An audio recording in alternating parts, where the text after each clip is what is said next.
নমস্কাৰ প্ৰিয় শ্ৰোতাসকল, ধাৰাবাহিক উপন্যাস পাঠ অনুষ্ঠানত এইবাৰ আমি পাঠ কৰিব লৈছোঁ মধুলৱনৰ ২৬তম খণ্ড। পুৱা স্কুলৰ গেটৰ মুখতেই শ্যামৰ সৈতে মুখামুখি হ'ল ৰাধা। শ্যামৰ প্ৰয়োজনাৰ্থিক গম্ভীৰ দুচকুত পৰোঁতেই বুকুখন দূৰ দূৰকৈ কঁপি উঠিল ৰাধাৰ। অন্যদিনাৰ দৰে হঠাতে দুচকু তল কৰি আঁতৰি আহিব নোৱাৰিলে ৰাধাই। কিবা এটা আছিল তাৰ দুচকুত, ভালপোৱা, ক্ৰোধ, আশ্চৰ্য, বিষাদ, আশাহত হোৱাৰ যন্ত্ৰণা। সেই কুঞ্চিত ভ্ৰু যুগল, সেই গহীন আয়ত চকুযোৰলৈ বেছি দেৰি থিৰে চাই থাকিব নোৱাৰিলে ৰাধাই। শ্যামৰ সেই চকুযোৰ আৰু তাৰ স্থিৰ চাৱনিৰ পৰা এক প্ৰকাৰ পলাই আঁতৰ হ'ল ৰাধা। স্কুলত থকা সময়খিনিতো আঁতৰে আঁতৰে ৰ'ল তাই। স্কুল ছুটিৰ পিছতো তাই কোবাকুবিকৈ ওলাই আহিল। ৰৈ দিলেই যেন শ্যাম ওলাবহি তাইৰ সন্মুখত। শ্যামৰ মুখামুখি হ'বলৈও যে তাইৰ মনত এতিয়া সাহসৰ অভাৱ। এই চকুজুৰিলৈ চাই তাই হয়তো কোনোদিনেই এটা কঠোৰ বাক্যও কৈ পেলাব নোৱাৰিব। ৰাধাই হুৰমুৰকৈ গাড়ীৰ পিছৰ দুৱাৰখন খুলি লয়হি। বেগটো কাষত থ'ব লওঁতেই উচপ খাই উঠিল ৰাধা। তাইৰ লগে লগে গাড়ীৰ আনটো ফালে দুৱাৰ খুলি সোমাই আহিল শ্যাম। পিছৰ চিটত পিঠি আউজি তাইৰ লগতে বহি পৰিলহি। যন্ত্ৰণাত আড়ষ্ট চকুজুৰিৰে ৰাধাই বাকবিমোৰ হৈ চাই ৰ'ল শ্যামৰ মুখলৈ। এনেকুৱা হোৱাৰ কথা নাছিল ৰাধা। আশ্চৰ্য ভৰা এটা শীতল গৰ্জনৰ দৰে শুনা গ'ল তাৰ কণ্ঠ। আহ, ভাৱ হ'ল ৰাধাৰ। এই মুহূৰ্ততেই শ্যামৰ দুচকুৰ আগৰ পৰা কেনেবাকৈ যদি হেৰাই যাব পাৰিলেহেঁতেন, কেনেবাকৈ যদি নিজকে লুকুৱাই দিব পৰা হ'লে। কিন্তু তেনেকুৱা একোৱেই নহ'ল। শ্যামে একেথৰে তাইৰ মুখলৈকে চাই ৰৈছে। সেই দুচকুৰ শান্ত গভীৰ তীক্ষ্ণতাই যেন খহাই পেলাব খোজে ৰাধাৰ মুখৰ মৌনতাৰ বহিৰাবৰণক। মই যি শুনিছোঁ সেই সকলো মিছা বুলি কৈ দিয়া ৰাধা। তেনেকুৱা হ'ব নোৱাৰে কেতিয়াও, নহয়নে মোৰ ৰাধা? যন্ত্ৰণাসিক্ত সুৰ এটা ফুটি উঠিল তাৰ কণ্ঠত। দুচকুত ৰাধাক বাউলি কৰি তুলিব পৰা সেই একেই আকুলতা। সেই দুচকুৰ প্ৰেম আৰু অনন্ত আকুলতাত ডুবি থকাৰ সৌভাগ্য তোমাৰ নাই ৰাধা। তোমাৰ সন্মুখত এটাই বাট, অপ্ৰেমৰ। সেই অপ্ৰেমৰ বাটেৰেই জীৱনৰ বাট বুলিব লাগিব তুমি। ঋষিৰ হতে জীৱনভৰৰ বাবে বুজাবুজি কৰিব লাগিব ৰাধা। আৱেগ সামৰি নিজকে সুস্থিৰ কৰিবলৈ কিছু সময় লৈছিল ৰাধাই। তাৰপিছত স্পষ্ট সুৰত তাই খুব লাহেকৈ ক'লে, সঁচা শ্যাম। কিয় ৰাধা? কিয় এনে সিদ্ধান্ত ল'লা? মই তোমাক ভাল পাওঁ, তুমিওতো মোক ভাল পোৱা ৰাধা। তাই উত্তৰৰ অপেক্ষাত আকুল হৈ ৰোৱা সেই চকুযোৰলৈ চাই ৰাধাই একো ক'ব নোৱাৰিলে। মইতো তোমাক ভাল পাম বুলি কোনোদিনেই কোৱা নাছিলোঁ শ্যাম। তুমি বোধহয় মোক ভুল বুজিলা। শব্দবোৰ দাঁতে উঠাই লাগিব খুজিছিল ৰাধাৰ। ভুল। হাঁহিৰ ৰেখ এটা বিৰিঙি উঠিল তাৰ মুখমণ্ডলত। কিছু বিদ্ৰূপ, কিছু অবিশ্বাস আৰু কিছু ক্ৰোধৰ ভাৱ এটা একেলগে মিলিত হৈ পৰিল সেই আয়ত গভীৰ চকুযোৰত। ৰাধাই কিবা বুজিব পৰা আগতেই সি হঠাতে ৰাধাক একেদিনাই নিজৰ কাষলৈ চপাই লৈ আনে। কথমপি তাৰ বুকুত মুখ উবুৰাই নপৰাকৈ ৰ'ল ৰাধা। তাৰ বাওঁ হাতখনে ৰাধাক লৰিব নোৱাৰাকৈ মেৰিয়াই ধৰিলে। শ্যাম, কি কৰিছা? প্লিজ এৰি দিয়া। তাই হতচকিত চাৱনেৰে ইফালে সিফালে চালে। নাছিল, কোনো নাছিল। তথাপি শ্যামে যেন একো শুনাকৈ নাপালে। ঠিক তেনে এটা ভাৱ বিৰিঙি উঠিল তাৰ মুখত। তাক মেৰিয়াই ধৰি থকা হাতখনৰ বন্ধন কঠিন হৈ আহিল। ৰাধাই অনুভৱ কৰিলে শ্যামৰ খং উঠিছে, খুব খং উঠিছে। তাৰ সোঁ হাতখনৰ দীঘল দীঘল আঙুলিবোৰে স্পৰ্শ কৰিলেহি তাইৰ দুগাল, ভ্ৰু, নাক, থুঁতৰিত ধৰি তাইৰ মুখখন সি লাহেকৈ তুলি ধৰিলে। তেতিয়া ৰাধাৰ বাদামী দুচকুৰ মণি সকলোৰে সিক্ত। চকুলোৰে তিয়াই পেলাইছে তাইৰ দুগাল। কিছুক্ষণ ৰাধাৰ অশ্ৰুসিক্ত মুখমণ্ডললৈ একেথৰে চাই ৰ'লহি। দুচকুৰ চাৱনি তাৰ কোমল হৈ আহিল। এটা গভীৰ নিশ্বাস এৰি সি ক'লে, তোমাক মই ভুল বুজিলোঁনে ৰাধা? তোমাৰ হাতখন ধৰোঁতে, তোমাক চুমা দিওঁতে শ্যাম, সেইবোৰক দুৰ্বল মুহূৰ্তৰ দুৰ্ঘটনা বুলি ধৰি লোৱা। মইতো তেনেকৈয়ে ধৰি লৈছোঁ। তাৰ বাবেতো তুমি মোক ক্ষমা কৰি দিয়া শ্যাম। দুৰ্ঘটনা, সেই একেটাই দুৰ্ঘটনা বাৰে বাৰে ঘটিছিলনে ৰাধা? আহত সুৰত সুধিলে শ্যামে। দুচকুত আৰু জিলিমিলাই উঠিল। ৰাধাই তাৰ মুখলৈ চাই থাকিব নোৱাৰিলে। মোক ক্ষমা কৰি দিয়া শ্যাম, হয়তো মই তোমাৰ ভাৱনাৰ সৈতে খেলিলোঁ, মই তোমাক দুখ দিছোঁ। কি? কিন্তু মইতো নিৰূপায় শ্যাম, কাৰণটো কোৱা মোক ৰাধা। সি অসহজভাৱে কেইটামান উশাহ সলালে। প্ৰত্যুত্তৰত কিছুক্ষণ একোৱেই ক'ব নোৱাৰিলে ৰাধাই। কম্পিত চকু যদি জপাই মিছেছ কুৰেশ্বিয়ে কোৱা কথাবোৰকেই মনৰ ভিতৰত আওৰাবলৈ চেষ্টা কৰিলে তাই। কি কৈছিল শ্যামৰ মাকে? শ্যামৰ জীৱনৰ পৰা তুমি নিজেই আঁতৰি আহিব লাগিব ৰাধা। শ্যামে নিবিচাৰিলেও তুমি তাৰ পৰা আঁতৰি আহিব লাগিব। লাহেকৈ দুচকু মেলি চালে ৰাধাই। শ্যামৰ দুচকুলৈ পোনপটীয়াকৈ চাই তাই স্পষ্ট সুৰত ক'লে, ঋষিৰ লগতে মোৰ বিয়া হ'ব শ্যাম। ঋষি আৰু মোৰ মাজৰ সম্বন্ধটোক লৈ আমাৰ দুটি পৰিয়াল ইতিমধ্যে বহুত আগবাঢ়ি আহিল। সকলোৰে আশা আকাংক্ষাৰ কথা জড়িত হৈ আছে। মই তেওঁলোকৰ ইচ্ছা আশাবোৰত চেঁচা পানী ঢালিব নোৱাৰিম। বাহিৰত বৰষুণজাক চিপ চিপকৈ সৰিবলৈ ধৰিছিল। সমান্তৰালকৈ এজাক বৰষুণ নামিল ৰাধা আৰু শ্যামৰ বুকুলৈকো। বিষাদৰ সুৰ এটা ৰৈ ৰৈ বাজি উঠিল। কথাবোৰ শুনি লোৱাৰ পিছতো শ্যামে তাইৰ হাতখন এৰি দিয়া নাছিল। অৱশেষত শ্যামৰ কান্ধত অৱশ মূৰটো লাহেকৈ পেলাই দিলে ৰাধাই। তাৰ কঠিন হাতৰ খামুচবোৰ শিথিল হৈ আহিল লাহে লাহে। ক্ৰোধ নহয়, মৰমেৰে তাৰ হাতখনে তাইক আৱৰি ধৰিলে এইবাৰ। তাইৰ কাণত উঠ গুজি সি ভগ্ন স্বৰত কয়, মোৰ ৰাধা, এয়া তুমি কি কৰিবলৈ লৈছা? ঋষিয়ে তোমাক নহয়, ৰাগিনীক ভাল পায় ৰাধা। একো প্ৰতিক্ৰিয়া নেদেখুৱালে ৰাধাই। তাই মাথো বিৰিবিৰাই ক'লে, মই নাজানো শ্যাম, মই এইবোৰ একোৱেই নাজানো। আচলতে সি কাকোৱেই ভাল নাপায়। এই কথা বুজি লোৱা ৰাধা। মোক আৰু একো নক'বা শ্যাম, তুমি যোৱাগৈ, মোকো যাবলৈ দিয়া এতিয়া প্লিজ। ৰাধাই ভিতৰি দুৰ্বল আৰু অস্থিৰ অনুভৱ কৰিলে। তাই শ্যামক যাবলৈ অনুৰোধ কৰিলে। শ্যামে নুশুনাত তাই কান্দিবলৈ ধৰিছিল। বন্ধ গাড়ীৰ ভিতৰত ৰাধাৰ চকুলো আৰু দুয়োৰে উশাহবোৰ ঘনীভূত হৈ পৰিল। এটা সময়ত শ্যাম ওলাই আহিল। শ্যাম ওলাই অহাৰ পিছতে ড্ৰাইভাৰজনে আহি ড্ৰাইভিং ছিটত বহিল। তেওঁ গাড়ী ষ্টাৰ্ট দিলে। চিপচিপীয়া বৰষুণজাক মূৰত লৈ শ্যামে গাড়ীখন চকুৰ আঁতৰ নোহোৱালৈকে চাই ৰ'ল। ৰাধা ঘৰলৈ আহি পোৱাৰ আগতেই এংগেজমেণ্ট আৰু বিয়াৰ কথা আলোচনা কৰাৰ উদ্দেশ্যে মাক আৰু ৰাগিনী আৰু মাকৰ মানুহজন একেলগে ওলাই গ'ল ঋষিহঁতৰ ঘৰলৈ। যোৱাৰ আগতে অৱশ্যে ৰাধাৰ কিবা ক'বলগীয়া আছে নেকি বুলিও সুধিছিল মাকে। ৰাধাই সেয়া লাহেকৈ মূৰ জোকাৰি দিছিল, অৰ্থাৎ নাই। সঁচাকৈয়ে ক'বলগীয়া তাইৰ আৰু একোৱেই নাই। মিছেছ কুৰেশ্বিয়ে তাইৰ আৰু শ্যামৰ সম্বন্ধক লৈ আশ্চৰ্য আৰু পোনছাটেই অনিশ্চয়ৰ ভাৱ দেখুৱাইছিল। তেওঁ স্পষ্টকৈ কৈছিল, ঋষিৰ বাগদত্তা কেতিয়াও শ্যামৰ প্ৰেমিক হ'ব নোৱাৰে। ঋষিক এৰি ৰাধা শ্যামৰ হোৱাটোকে তেওঁ নিবিচাৰে। সেয়াই নহয়, তেওঁ সতৰ্ক কৰিছিল তাইক, ৰাধা নামটোৱে যাতে কোনোদিন ঋষি আৰু শ্যাম আৰু মাকৰ মাজত বিভেদৰ কাৰণ হ'ব নোৱাৰে। মিছেছ কুৰেশ্বিৰ সেই কথা, সেই অনিচ্ছাৰ লগতে তাই ক'বলগীয়া কথাবোৰো একেবাৰতেই শেষ হৈ গৈছিল। ৰাধাই মানি লৈছে মিছেছ কুৰেশ্বিৰ কথা।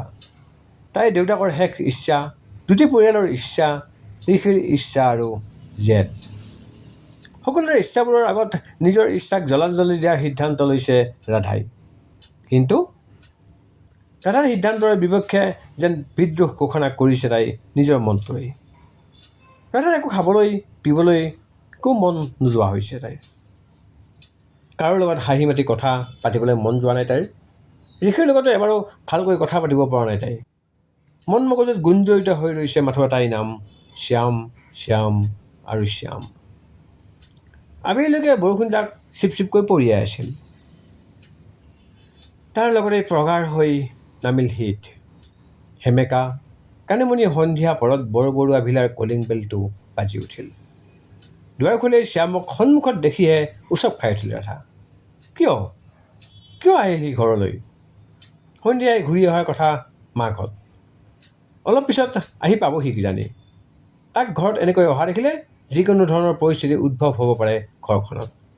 মাকহঁতে তাক অপমান কৰিব পাৰে, ভুল বুজিব পাৰে, আৰু সেয়া নিবিচাৰে ৰাধাই। কিন্তু শ্যামে জানো কথা শুনে? কোষ আৰু যন্ত্ৰণাত ৰঙা পৰিছে তাৰ মুখমণ্ডল। ভয় নকৰে আজি সি একলৈকে।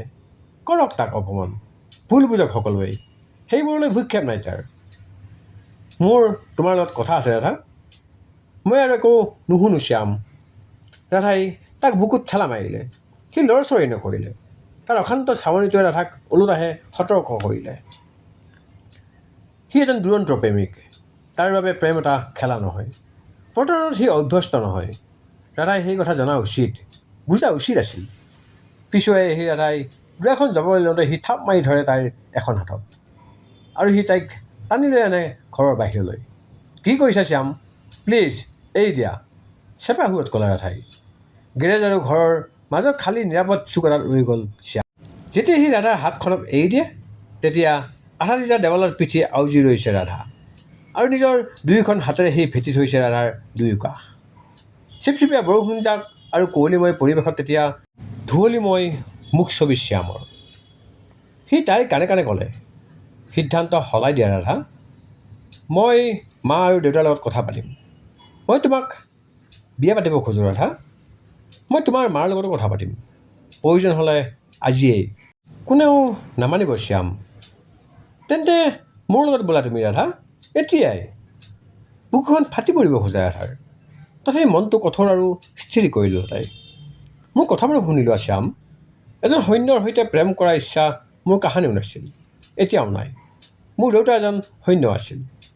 সৈন্যৰ পত্নী সন্তানে পোৱা সকলো কষ্ট আৰু বিৰহ দেখি আমি ডাঙৰ হৈছোঁ শ্যাম। গতিকে সেই একেই জীৱন মই আৰু নিবিচাৰোঁ ৰাধা। শ্যাম, তুমি কৈছিলা এবাৰ যে যুদ্ধ হ'লে তুমি সকলোতকৈ আগতেই গুচি যাবা বুলি। সৈন্যৰ দৃষ্টিৰে তুমি শুদ্ধ, বীৰ, আৰু তোমাৰ সেই ভাৱনাক মই শ্ৰদ্ধাও কৰোঁ। কিন্তু তেনে এজন সৈনিক মই মোৰ জীৱনত সাঙুৰি ল'ব খোজা নাই। তুমি বুজিছানে শ্যাম? মোৰ বাবে তুমি নিজৰ সেই স্থিতিক সলাব পাৰিবা জানো? সৈন্যৰ জীৱন এৰি তুমি আমাৰ দৰে সাধাৰণ এটা সহজ জীৱনলৈ ঘূৰি আহিব পাৰিবানে? ৰাধাৰ চকুযোৰে চাৱনি স্থিৰ আছিল, মুখৰ ভংগী কঠোৰ আৰু দৃঢ়। শ্যামে যেন কথাবোৰ বুজিবলৈ বহু সময় ল'লে। বহু দেৰিলৈ স্তব্ধ হৈ ৰ'ল সি, স্তব্ধ হৈ ৰ'ল সময়। তাৰপিছত তাই কঁপি থকা দুচকুৰ পতাত সি এটা গভীৰ চুমা আঁকি দিলে, আৰু সেই একেই গভীৰতাৰে সি ক'লে, মোৰ সেই স্থিতিয়েই মোৰ পৰিচয় ৰাধা। মই মোৰ দেশক ভাল পাওঁ।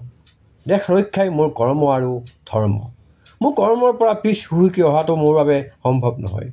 তোমাক পাবলৈ মই সকলো কৰিব পাৰোঁ ৰাধা। কিন্তু কথাৰ মাজতে এটা দীৰ্ঘ নিশ্বাস এৰিলে শ্যামে। পুনৰ ভঙা ভঙা মাতেৰে সি ক'লে, তোমাৰ যদি সেয়াই কথা, তেন্তে মই মানি লওঁ ৰাধা। তুমি যেন সুখী হৈ ৰোৱা আজীৱন। ৰাধাৰ বুকুখন কঁপি উঠিছিল পুনৰ। উজাই অহা কান্দোন সামৰিবলৈ এইবাৰ সক্ষম নহ'ল ৰাধা। যেতিয়া শ্যামে ঘূৰি যাবলৈ দিয়ে, ৰাধাই ধৰো নধৰকৈ তাৰ কান্ধতেই ধৰিলে। থোকাথুকি স্বৰত তাই ক'লে, শ্যাম, আমি বন্ধু হৈ থাকিম। এটা কাতৰ অনুৰোধতে শুনা গ'ল ৰাধাৰ মাতটোক। সেই গম্ভীৰ মুখখনত বেগাকৈ হাঁহি এটা বিৰিঙি উঠিল। চকামকা আন্ধাৰতো থুতুৰিৰ ঢোলটো প্ৰগাঢ় হৈ ধৰা দিছিল। আৰু হেপাহেৰে চালে ৰাধাই সেই সুদৰ্শন মুখখনলৈ আৰু তাইক বাউলি কৰি পেলোৱা সেই চকুহাললৈ। বৰষুণৰ এচাৰকণিয়ে তেতিয়ালৈ তিয়াই পেলাইছে দুয়োৰে শৰীৰ। শ্যামৰ চুটি চুটি চুলিবোৰ বৰষুণত তিতিছে। তাৰ পৰা টোপ টোপকৈ মুখমণ্ডলত নিগৰি পৰিছে জল কণিকাবোৰ। অশ্ৰুৰ ভৰত দুচকুৰ পতা গধুৰ হ'ল দুয়োৰে। ভাগ্য ভাল বৰষুণ পৰি আছিল, নহ'লে দুয়োৰে দুগালেৰে বৈ পৰা চকুলোক বৰষুণৰ পানী বুলি ভাবি সান্তনা লভিব নোৱাৰিলেহেঁতেন ৰাধাই। তথাপি শ্যামে তাইৰ দুগাল মোহাৰি দিলে। তাই কপালত সি নিজৰ কপালখন থলে। তাই ভুৰুজুৰিত ঘঁহুনি খালে তাৰ ভুৰুজোৰে। ভঙা ভঙা মাতেৰে সি ক'লে, মোৰ লগত বন্ধুত্বৰ কথাও একেবাৰে মনলৈ নানিবা। কাৰণ মই তোমাৰ বাবে কেৱল এজন বন্ধুৱে হৈ থকাটো অসম্ভৱ কথা। এইবাৰলৈ তোমাক যাবলৈ দিলেও কেতিয়াবা যদি আকৌ লগ পাওঁ, কথা দিলোঁ ৰাধা, কেতিয়াও কাহানিও অন্যৰ কাষলৈ ঘূৰি যাব নোৱাৰাকৈ তুমি মোৰ হৈ পৰিবা। তিৰিবিৰিকৈ কঁপি থকা ৰাধাক তাতেই এৰি বৰখন মুখৰ কুঁৱলীময় বাটেৰে সি উভতি গ'ল। সেই নিশা অন্য দিনতকৈ বেছি অশান্ত হৈ ৰ'ল ৰাধা। ওৰে ৰাতি তাই সাৰে ৰ'ল, আৰু ওৰে ৰাতি সাৰে ৰ'ল শ্যাম। গভীৰ নিশা বৰষুণৰ সুৰতে নিমজ্জিত হৈ বেলকনিতে বহি সি গীটাৰ বজালে। এটা সময়ত গীটাৰৰ ষ্ট্ৰিঙে কটাত তাৰ আঙুলিৰ পৰা তেজৰ দুটি ধাৰ বৈ আহে। শ্যাম গুচি গৈছিল। সেই কলিময় বৰষুণমুখৰ গধূলিখনতেই হ'ল শেষ দেখা। ৰাধাৰ দুচকুৰ আগত স্থায়ী হৈ ৰ'ল সেই ধূলিময় ছায়াছবি। মুচিব নোৱাৰাকৈ তাইৰ দুগালত লাগি ৰ'ল তাৰ হাতৰ সেই সিক্ত স্পৰ্শ। ওঠত লাগি ৰ'ল সেই পুৰুষসুলভ খহটা উজ্জ্বলৰ নিৰ্ভেজাল পৰশ।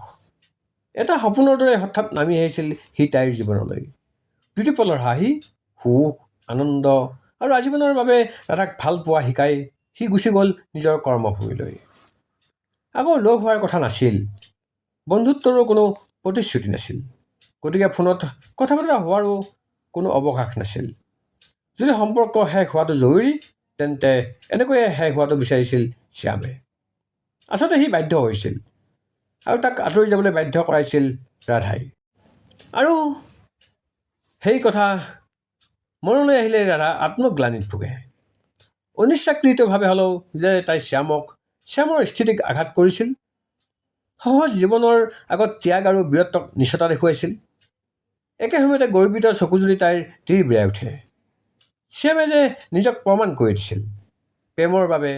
প্ৰেমক পাবৰ বাবে সি নিজৰ বিবেক, নিজৰ দায়িত্ববোধৰ পৰা পলায়ন কৰাৰ কথা এবাৰলৈ ভবা নাছিল। সেই কথাই যেন এক বেলেগ ধৰণৰ সুখ দিয়ে ৰাধাক। শ্যামৰ প্ৰতি তাইৰ মনত শ্ৰদ্ধা বাঢ়ি আহে। তাৰ লগতে ভাল পোৱা আৰু বিচ্ছেদৰ গভীৰ যন্ত্ৰণাবোৰো বাঢ়ি আহে সংগোপনে। উদাসীন সময়বোৰে দুহাত মেলি ৰাধাক আঁকোৱালি ধৰে। বুকুত বিৰহৰ যন্ত্ৰণা। মিছেছ কুৰেশ্বীৰ ওপৰতো তাইৰ ভীষণ অভিমান জাগি উঠে। খঙতে তাই সিদ্ধান্তও লৈ পেলাইছিল সাধুকথাৰ কাম তাই আৰু কেতিয়াও নকৰে। মিছেছ কুৰেশ্বীৰ টেবুলত ৰেজিষ্ট্ৰেশ্যন লেটাৰ জমা দিব তাই। মিছেছ কুৰেশ্বীয়ে বুজক যে ৰাধাৰ খং উঠিছে, ৰাধাই তেওঁক বেয়া পাইছে, কিন্তু সেই কামটো কৰিব নোৱাৰিলে ৰাধাই। কি এক ভীষণ দুৰ্বলতা তাইৰ মনত। সেই বিদায়ক্ষণত শ্যামৰ চকুযোৰত লাগি ৰোৱা আকুল বিষাদৰ ভাৱটো যেন মিছেছ কুৰেশ্বীৰ চকুশালিতো উপঙি ৰোৱা দেখা পায় তাই। মিছেছ কুৰেশ্বীৰ মুখতো আছিল অসীম যন্ত্ৰণা। তেওঁ ভালকৈ ৰাধাৰ লগত কথা পাতিব পৰা নাছিল। শ্যাম গুচি যোৱাৰ পিছত তেওঁ উদাস হৈ পৰিছিল। যান্ত্ৰিকভাৱে মাথো নিজৰ দায়িত্ববোৰ পালন কৰি গৈছিল।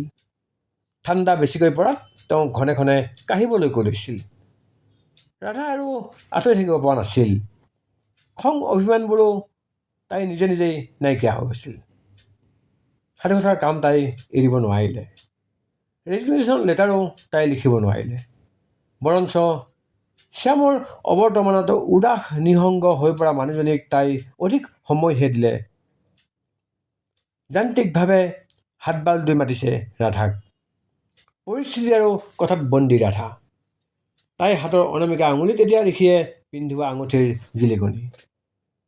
ৰাধাহঁতৰ ঘৰলৈ ঋষিৰ অহা যোৱা আগতকৈ বেছি হৈছে। মাজে মাজে সি তাইক স্কুললৈকো থ'বলৈ যায়, আনিবলৈকো যায়। স্কুলত মাজে মাজে সি নিজৰ পেহীমাককো লগ ধৰে। মিছেছ কুৰেশ্বীৰ মুখখন তেতিয়ালৈকে ক্ষণিকলৈ উজলি উঠা দেখে তাই। ৰাধাৰ তেতিয়া মনটো খুব ভাল লাগে। বিয়াৰ আলোচনাও চলিছে ঘৰখনত নিতৌ। বিয়াৰ আলোচনাত সৰব ঘৰখনত সম্বন্ধীয় মানুহবোৰৰ সঘন আহযাহ। মুঠতে এটা আনন্দমুখৰ পৰিৱেশ ঘৰখনত। কিন্তু ৰাধা? চৌপাশৰ আনন্দ উৎসাহবোৰে যেন ৰাধাক চুব নোৱাৰে। কোলাহলে চুব নোৱাৰাকৈ এটা অদৃশ্য খোলাৰ আৱৰণ মাজত নিজৰ নিৰ্জন পৃথিৱীত সোমাই ৰৈ ৰাধা। অকলেই। তাত ৰাধাই শ্যামৰ লগত আলাপ কৰে। শ্যাম আৰু তাই একেলগে কটোৱা সময়বোৰক ৰোমন্থন কৰে। শ্যামৰ স্মৃতিবোৰৰ সৈতে তাই প্ৰেম কৰে। অথচ ৰাধাই জানে এয়া অনুচিত। তাইৰ হাতত এতিয়া ঋষিৰ আঙুঠি। কিন্তু ৰাধা যে অসহায়। ডায়েৰী খুলি তাই জীয়া অনুভৱবোৰ লিখে। কেনে আছা শ্যাম? মই মাথো জীয়াইহে আছোঁ। এই যে তোমাক পোৱাৰ অন্তহীন হেঁপাহ, ইমান কম সময়ত ইমান নিগাজিকৈ কেনেকৈ বহি ল'লা তুমি মোৰ হৃদয়ত? কেনেকৈ তুমি মোৰ অভ্যাস হৈ পৰিলা? আত্মালৈ সোমাই পৰা অভ্যাসক সলনি কৰাটো জানো সহজ কথা শ্যাম? অথচ মোৰ হাতত এতিয়া ঋষিয়ে পিন্ধোৱা আঙুঠি। তাৰ সৈতে প্ৰেম কৰাৰ এই অভ্যাস, তোমাৰ প্ৰতি থকা এই হেঁপাহ বুকুত লৈ মই কেনেকৈ আনৰ হৈ পৰোঁ শ্যাম? কেনেকৈ? আঁতৰি যোৱা শ্যাম, আঁতৰি যোৱা। শ্ৰীনগৰৰ আৰ্মি হেডকোৱাৰ্টাৰৰ কেম্পাছত আজি পাৰ্টিৰ আয়োজন। কৰ্ণলকে ধৰি মেজৰ, কেপ্টেইন, লেফটেনেণ্ট ছুবেদাৰ আৰু জোৱানসকলো উপস্থিত আজিৰ সেই পাৰ্টিত। পাৰ্টিলৈ আহিছে কৰ্ণেল হানিফ আহমেদৰ পত্নী, তেওঁৰ বন্ধু আৰু পৰিয়ালৰ লোকসকলো। পাৰ্টিৰ বাবে কৰা হৈছে খাদ্যৰ আয়োজন, লগতে গীত নৃত্যৰো বিশেষ আয়োজন। হাঁহি কথা বতৰাৰে উচ্ছল সন্ধিয়াটো। মূৰৰ ওপৰত আলোকোজ্জ্বল ৰঙীন চামিয়ানা। শ্ৰীনগৰলৈ নামি অহা পঘাৰ শীতৰ সতে জুৰিবলৈ পুৰুষসকলে হাতত তুলি লৈছে ৰাম আৰু হুইস্কিৰ পেগ। মহিলাসকলেও কিছুৱে গৰম পানী মিহলোৱা হুইস্কি নতুবা ৰামৰ পেগ হাতত তুলি লৈছে। পাৰ্টি হলটোৰ একোণত বহি ৰৈছে মাখন বৰণৰ ছোৱালীজনী। দীঘল চুলিকোছা, তাই এডাল বেনীত আবদ্ধ, মূৰত গৰম টুপি, ডিঙিত মেৰিয়াই লোৱা উমাল বগা স্কাৰ্ফ আৰু গাত পিন্ধা মেৰুণ ৰঙী দীঘল কোটটোৱে তাইৰ মুখখন অধিক উজ্বলাই তুলিছে। মুখখনত উজ্জ্বলতা থাকিলেও চকুযোৰে পিছে তাইৰ সামান্য সেমেকা। কিবা ভাৱত বিভোৰ হৈ থকা ছোৱালীজনীয়ে হাতৰ কফি কাপত চুমুক দিবলৈ যেন পাহৰি গৈছে। তাই একেথৰে চাই ৰৈছে হলটোৰ একোণত থকা অস্থায়ী ষ্টেজলৈ। নহয়, আচলতে তাই চাই ৰৈছে ষ্টেজৰ সোঁমাজৰ ওখ চকীত বহি থকা সেই সুদৰ্শন যুৱক সৈন্যৰ মুখলৈ। তাই জানে অলপ পিছতে সি এটা গান গাব। তাৰ গভীৰ কণ্ঠত প্ৰাণ পাই উঠিব এই তুষাৰে থকা নিশা। পাৰ্টি হলত উপস্থিত সকলো নাৰী পুৰুষ গভীৰ নিশালৈকে তাৰ সুৰৰ মায়াত বন্দী হৈ ৰ'ব। পিন্ধনত তাৰ ঘেঁহুৰঙী ছুৱেটাৰ, উমাল কোট, পৰিপাটিকৈ ইস্ত্ৰি মৰা পেণ্ট, ভৰিত গধুৰ জোতা, মূৰত টুপি। টুপিৰ ছায়া আৰু পাৰ্টি হলৰ আলো ছায়াই তাৰ মুখখন অধিক ঢাকি ৰাখিছে। সেই কথা কোৱা চিনাকি চকুযোৰলৈ চাবলৈ চেষ্টা কৰে তাই। নিৰাশ হ'ল তাই ভিতৰি। সেই চকুযোৰত নাই আগৰ সেই চিনাকি উজ্জ্বলতা, আছে মাথো এটা উদাসীন নিৰ্লিপ্ততা। তাইৰ চকুযোৰৰ সৈতে মাত্ৰ এবাৰলৈ মিলিত হ'ল সেই চকুযোৰ, কিন্তু তাত কোনো প্ৰতিক্ৰিয়া দেখা নগ'ল। আগৰ দৰে সি তাইক কাষলৈ নামাতিলে। আয়াত, মোৰ বাবে ডামছেট বজাবা, আহা। নাই, তেনেকুৱা সি একোৱেই নক'লে। মাত্ৰ মূৰটো সামান্য ওপৰলৈ তুলি এপেগ ৰাম গলাধাৰণ কৰিলে সি। কৰ্ণেল হানিফ আহমেদে তাৰ কান্ধত মৰমৰ চাপৰ দুটামান মাৰি তাক পলম নকৰাকৈ গান গাবলৈ অনুৰোধ কৰিলে। লাহে লাহে গীটাৰত আঙুলি বলাবলৈ ধৰিছিল সি। নিশাটো অধিক উপভোগ্য কৰি তুলিবলৈ মিউজিক ব্ৰেণ্ডটো সক্ৰিয় হৈ পৰিছিল। এজন মানুহৰ আনন্দময় হাঁহি আৰু হাত চাপৰিৰ ৰোলৰ মাজত সেই চিনাকি গভীৰ তৰংগ ভাহি আহে। ছোৱালীজনীৰ দুচকুত দুটোপাল চকুলো জলমলাই উঠিল। কি আছে এই সুৰৰ তৰংগত, যি তৰংগত মোহাচ্ছন্ন তাইৰ হৃদয়? গীত গাই থকাৰ মাজতে সি অলপকৈ হাঁহিছিল, কিন্তু থুতৰিৰ টোলটো তাই দেখা নাপালে। থুতৰি ঢাকি ৰাখিছিল পৰিপাটিকৈ কটাই মুখ দাঢ়িয়ে। এনে কেতিয়াও নেদেখা এটা নতুন ৰূপ তাৰ। বুকুখন তাইৰ ছটফটাই উঠিল। কি হ'ল মেজৰ শ্যাম শ্বৰীফৰ? ক'ৰবাত কিবা এটা সঁচাকৈয়ে সলনি হৈছিল। সি গীত গাইছিল, গীতৰ কথাৰ মাজে মাজে সি মিচিকাই হাঁহিছিল, কিন্তু গীত গাই থকা সময়ত সি এবাৰো নামি অহা নাছিল, নতুবা থিয় হোৱা নাছিল।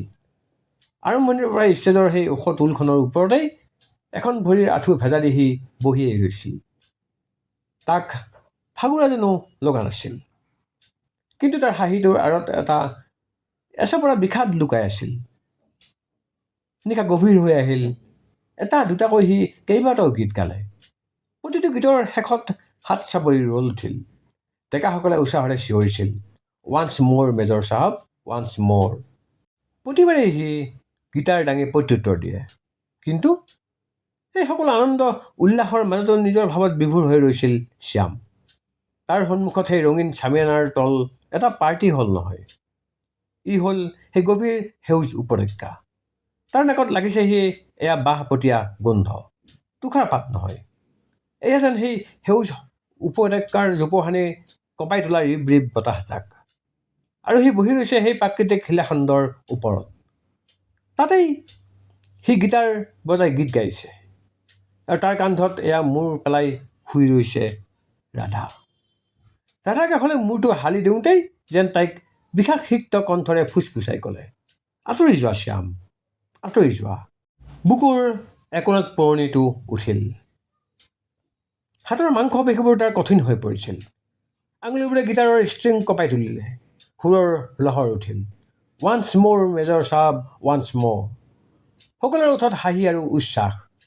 হাতত হুইস্কিৰ পেগ লৈ নিজ নিজ বহা ঠাইৰ পৰা উঠি আহিছিল সকলো।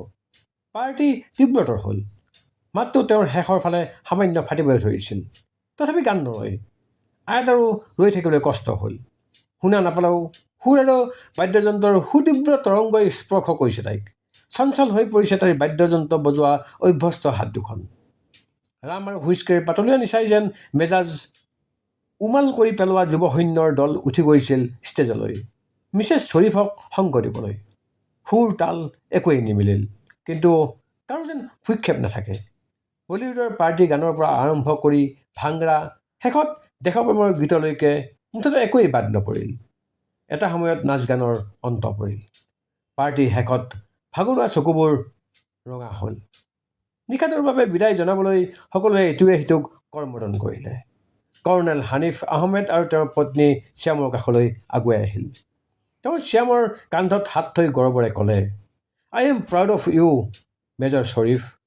প্ৰতিবাৰেই যে তুমি মোৰ মন মুহি পেলোৱা।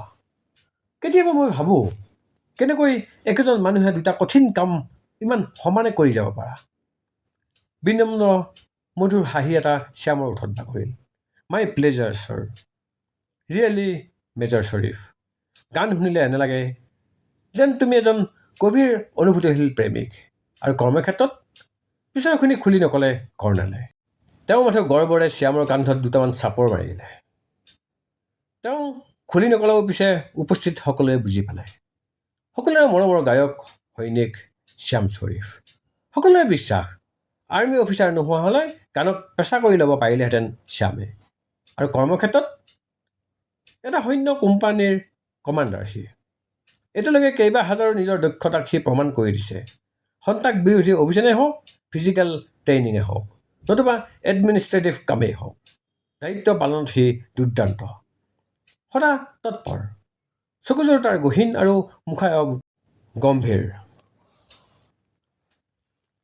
অথচ সেই গম্ভীৰতাৰ আঁৰতো আছে এক বিশেষ ধৰণৰ চটফটনি আৰু কেতিয়াও স্তিমিত নোহোৱা এক উল্লাস। কমাণ্ডিং অফিচাৰৰ ভাষাত এ ৰেয়াৰ কম্বিনেশ্যন। কেইবাটাও অভাৰ্ট আৰু কভাৰ্ট মিলিটেণ্ট চাৰ্জ অপাৰেশ্যনক সি সফল ৰূপ দিছে এতিয়ালৈকে। কমাণ্ডিং অফিচিয়েল কৰ্ণেল হানিফ আহমেদৰো আছে শ্যামৰ ওপৰত গভীৰ ভৰসা। তাৰ অধীনত থকা সেনা জোৱানসকলৰ নিজৰ নিজৰ ডেকা মেজৰৰ ওপৰত একেই আছে ভৰসা আৰু অসীম শ্ৰদ্ধা। গীত মাত, হাঁহি ধেমালি, সহজ কথা বাৰ্তাৰেই জটিল পৰিস্থিতিকো সি যেন সেনা জোৱানসকলৰ মনত উদ্যম আৰু সাহস বৰ্তাই ৰাখে। আৰু সেই একেজনা মেজৰেই সময়ত কঠোৰতম কোম্পানীৰ কমাণ্ডাৰ। এই কথা সকলোৰে জ্ঞাত। কৰ্ণেলৰ পত্নীৰ কাষতে থিয় হৈ থকা আয়াতৰ থামছ আপ কৰি শ্যামক প্ৰশংসা কৰিলে। শ্যামে প্ৰত্যুত্তৰত ধুনীয়াকৈ হাঁহি দিয়াত মনটো সামান্য ফৰকাল হৈ পৰিল আয়াতৰ। কৰ্ণেলৰ সৰু ভনীয়েক আয়াত, বৌৱেক অৰ্থাৎ কৰ্ণেলৰ পত্নী যেতিয়াই আহে, আৰ্মি হেডকোৱাৰ্টাৰলৈ আয়াতো লগত আহে। মাক দেউতাকৰ মৃত্যুৰ পিছত ককায়েক বৌৱেকেই তাইৰ বাবে সকলো। কেতিয়াবা বৌৱেকে এমাহ দুমাহলৈকে থকালৈকে আহিলে তাইও লগত আহে। এই সূত্ৰেই সকলোকে আয়াতক আৰু আয়াতেও সকলোকে চিনি পায়। এইবাৰো বৌৱেকৰ লগতে আহিছে আয়াত। কৈশোৰ কালতে হোৱা এটা ভয়ানক দুৰ্ঘটনাত শ্ৰৱণ শক্তি হেৰুৱাইছিল তাই। সম্পূৰ্ণ শ্ৰৱণ শক্তি হেৰুৱালেও শব্দবোৰ, কথাবোৰ তাই জানে। সেয়ে কাণেৰে শুনা নাপালেও তাই কথা ক'ব পাৰে। কিন্তু বহু বছৰ ধৰি নিজৰ মুখেৰে ফুটি উঠা শব্দবোৰো নিজৰ কাণেৰে শুনা নোপোৱা বাবে এতিয়া আগতে জনা শব্দবোৰ কওঁতে তাই প্ৰায় ভুলে কৰে। খোকোজা লাগে। শব্দবোৰৰ উচ্চাৰণ বাৰে বাৰে ভুল হয়। সেয়ে পৰাপক্ষত তাই কথা নকয়। কথাবোৰ ইংগিতৰ আকাৰেহে বেছি কয়।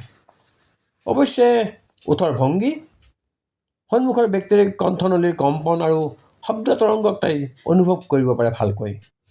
ধুনীয়াকৈ লিখা পঢ়াও কৰিব পাৰে আয়াতে। শ্যামৰ গানবোৰক তাই অনুভৱ কৰিব পাৰে। আয়াতৰ বুকুত আছে শ্যামৰ প্ৰতি অসীম ভালপোৱা। অৱশ্যে শ্যামৰ মনত কি আছে সেয়া আয়াতে নাজানে। কিন্তু শ্যামে যে তাইক মৰম কৰে, সেই কথা বুকু ফুৰাই ৰাখে আয়াতৰ।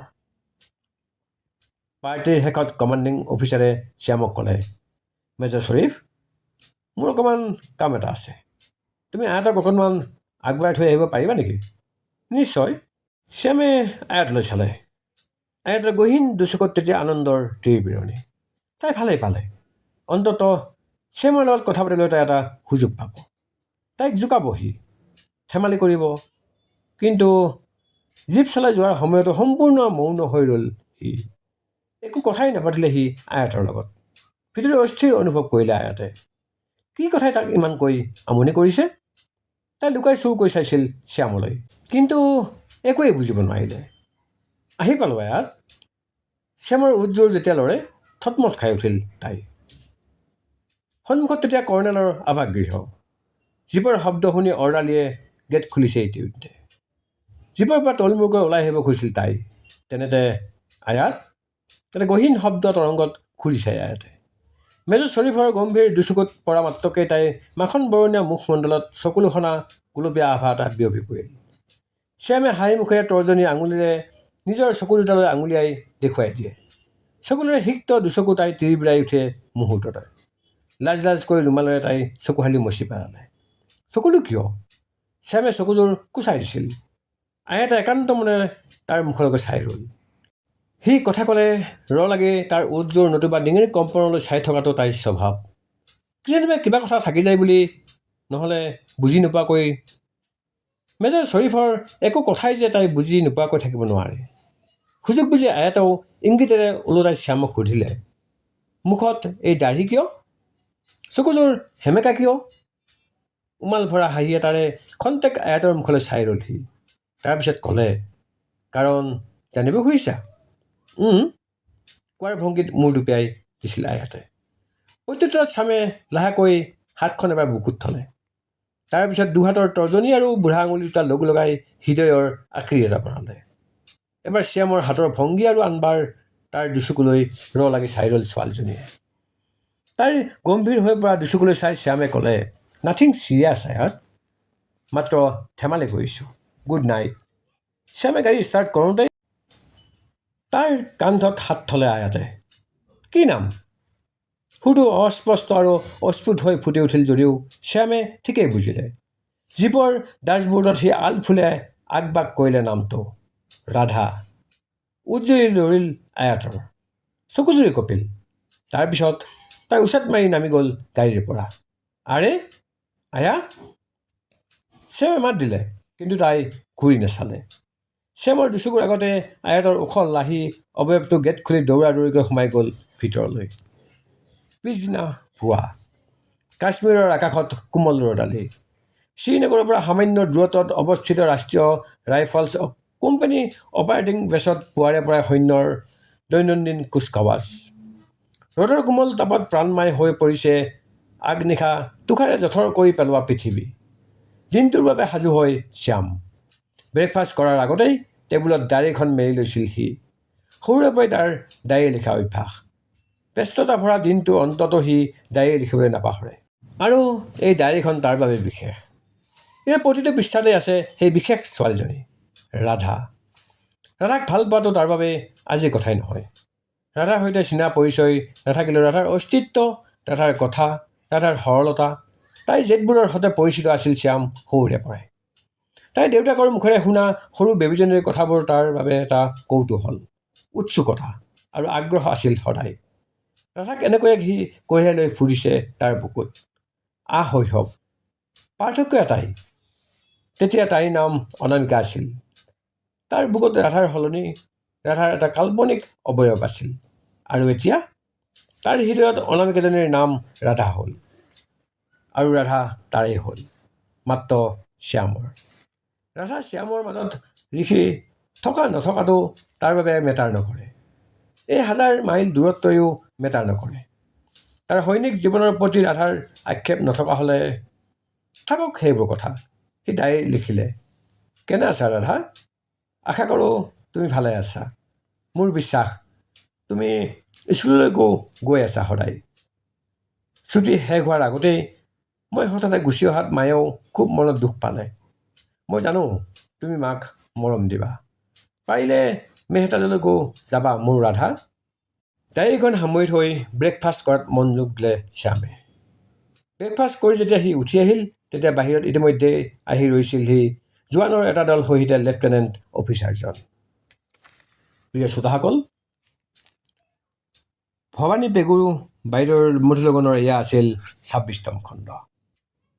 আশা কৰোঁ আপোনালোকে সকলোৱে মধুলগনখন শুনি ভাল পাইছে। আপোনালোকৰ প্ৰতিটো সঁহাৰি মোৰ বাবে বহুত গুৰুত্বপূৰ্ণ। আশা কৰোঁ আপোনালোকে মোক সদায় এইদৰে সঁহাৰি জনাই থাকিব। ধন্যবাদ।